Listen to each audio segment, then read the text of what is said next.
O tau teko girdėti tokius žodžius, kam tau to reikia, tu pablūdai, visai kažkokia nesąmonė sugalvojai.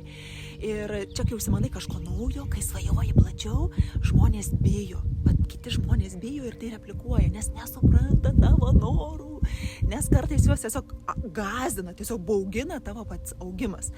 Bet iš tiesų tai yra tavo gyvenimas ir tai yra tavo kelias ir ne jų komforto zona. Tu neprivalai likti mažesnė, sumenkėti ar kažkaip atsisakyti savo svajonių vien tam, kad kitas žmogus pasijaustų saugiau, ramiau. Ir tu neprivalai paaiškinti, kodėl tu nori šitos svajonės. Tiesiog šiandien padaryk tai. Patirk tą naujumą, patirk tą pirmą kartą. Ir jeigu tau tai duota, vadinasi, tai tau ir priklauso. Eime?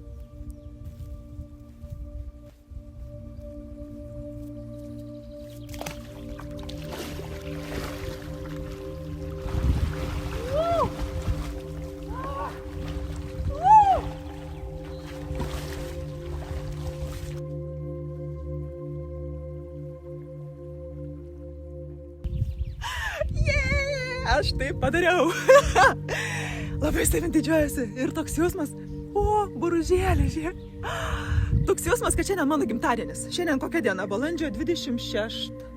Ir antra, nesvarbu. Toks jausmas, kad mano gimtadienis taip gera. Parodyti savo, kad viskas, apie ką svajoji, gali tapti realybę. Atrodo, kad viską nuplovė.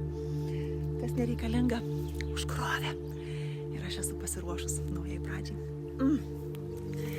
Fantasiška vieta. Mano bedugnis. Mano bedugnis.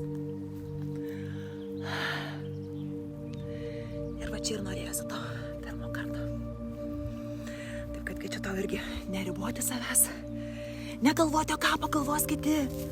O tiesiog imti ir pildyti savo svajones.